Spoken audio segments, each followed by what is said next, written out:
Filming at lower angles is something that you don't see quite often because you're used to this straight on camera angles and not, you know, down below or up high.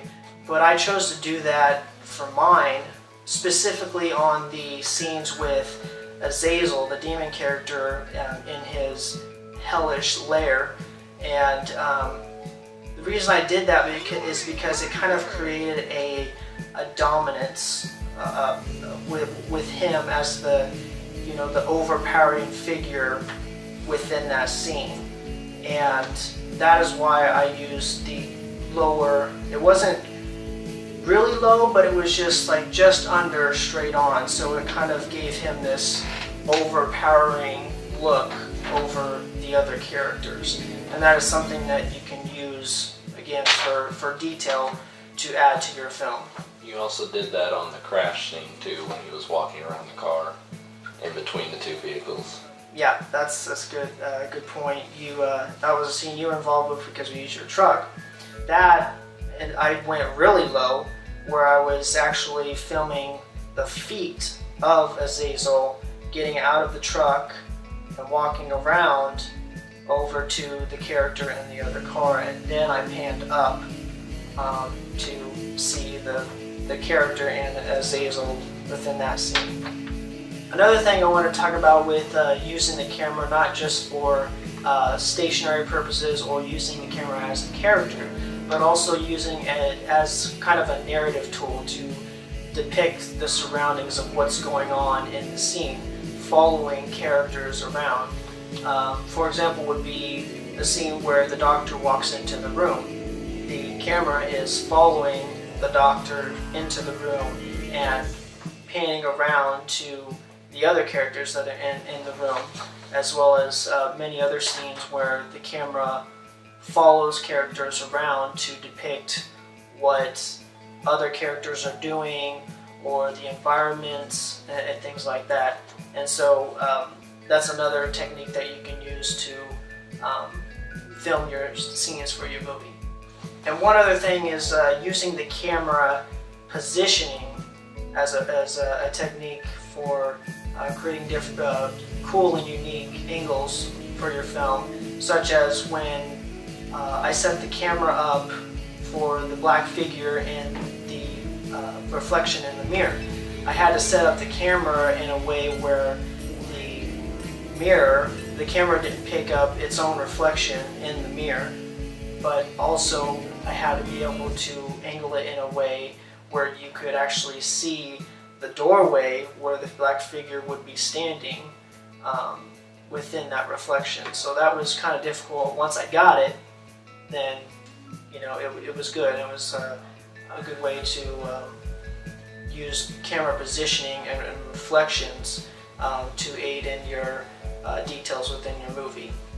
And now I kind of want to talk about how you felt about, like, this was your first time filming anything to this extent before.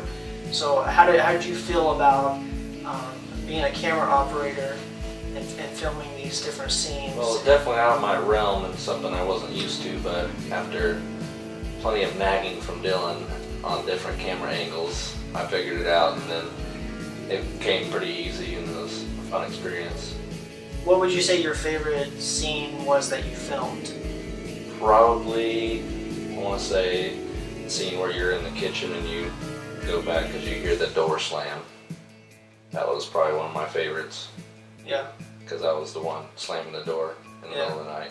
Yeah, that one was one we had to actually set up the camera on its own, no camera operator, and I was doing my thing in the scene, and Talon was in the back room basically playing the unseen presence, and he did we gave a certain time period. I don't remember what the time period was, but after that, 20 seconds or whatever it was, he would open the door and then slam it. And didn't we have to do that scene a couple times because I wanted to close faster or something? You wanted it to kind of shake the place and shake the camera a little bit.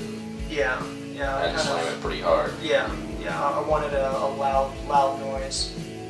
what would you say your favorite part of the movie as a whole was? I really like the scene where you're in Azazel's lair and you fight him at the end. Yeah, that's actually what Travis said last week. He that was one of his favorite scenes too. He was the one who was actually involved filming that one, but yeah, go see last week for information on that. Would you feel like you would do this again? Yeah.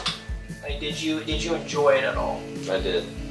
Took up a lot of time, but it was a good experience to do. What advice would you give to other camera operators, first time or not, on operating a camera for certain scenes? Probably say focus on your breathing so you don't move near as much. Keep still, and obviously try to avoid your own shadow and any other unwanted shadows. Right.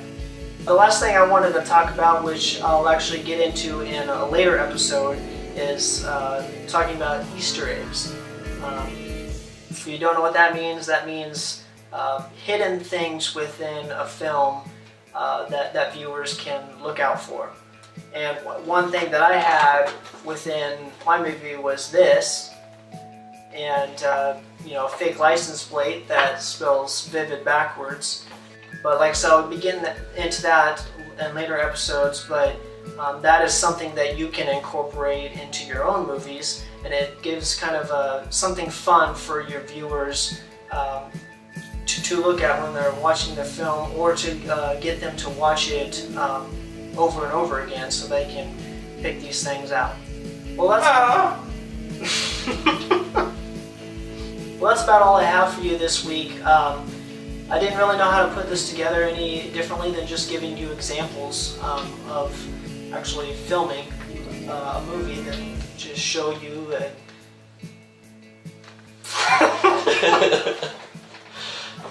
Well, guys, that's all I have for you this week. I didn't know how to put this one together any differently than just to give you visual examples of techniques and details to apply to your own movies. But thank you, Talon, for joining me today to talk to me about cinematography. You're welcome. And stay tuned for next week, where it'll be just me this time. For next time, when I'll be talking about editing, the After Effects after you film a movie. You take it into editing and put all the clips together. So stay tuned for that, and the following weeks we'll be talking about sound and music. Thank you for watching.